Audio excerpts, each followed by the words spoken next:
A Day is a drama that follows Jinwon and Seokhyun, a married couple who are desperate to have a baby after 3 years of dealing with infertility issues. But even so, Jinwon remains determined to get pregnant, as she's always dreamt of starting a family of her own and raising a child with a loving mother and father ever since she lost her parents at a young age and was raised by her single aunt.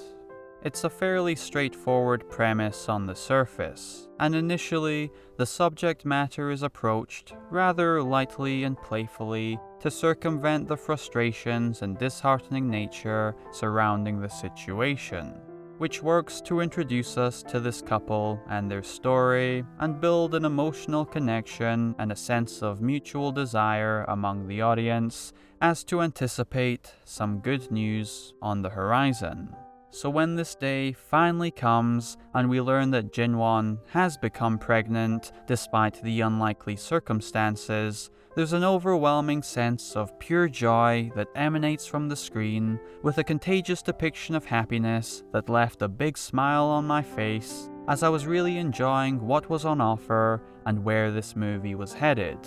However, this is a Korean drama after all, so that happiness is somewhat short-lived as they receive some bad news.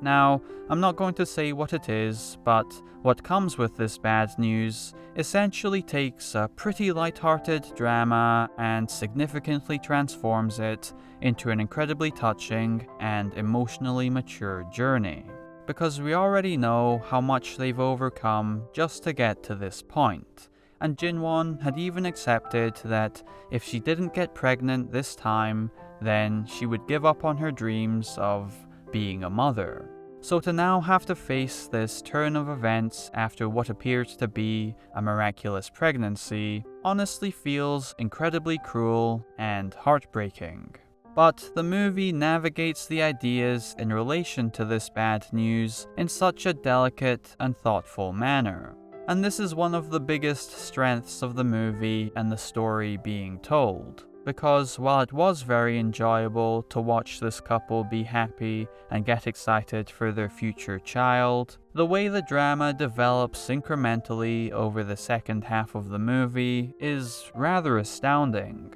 as I never really felt like the story was forcefully being taken in specific directions for the sake of being dramatic. Instead, it feels organic in how it introduces conflicts and captures a mix of heightened and restrained emotions through a focused direction and some great writing that not only creates such strong and welcoming characterizations, but also does well to introduce an idea, take a moment to sit with it, and then develop it further later on in a way that feels meaningful and sincere, while offering the necessary breathing room to allow these characters to react and mature in light of this turn of events. And this depiction of maturity from Seokhyun and Jinwon is a strong highlight of the movie for me, as the portrayals from Lee Sung-Jae and Ko So-young are so caring and loving throughout the whole movie that it almost eases up on the heartbreaking aspect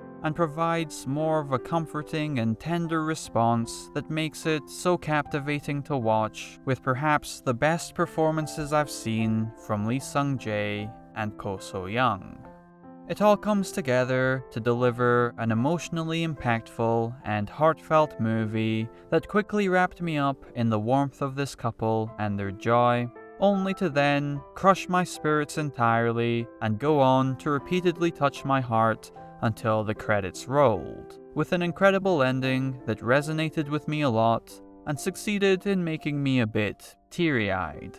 But as sad as it may get, there are some aspects to the story and these characters that are very beautiful in concept and presentation, as they're executed in a way that elevates the subject matter effectively and makes you want to stick with these characters and mature alongside them throughout their heartbreaking journey. And I think Han Ji-Seung captured the essence of the story very well and did a very good job with his direction overall. In fact, his direction was so good that the movie even won a number of awards at the 38th Grand Bell Awards, including Best Director and Best Actress. And while it was also nominated for Best Film and Best Actor, it was beaten out by the likes of Joint Security Area and Song Kang-ho. That being said, despite it being awarded domestically, it's unfortunately another great Korean movie that isn't the most internationally accessible,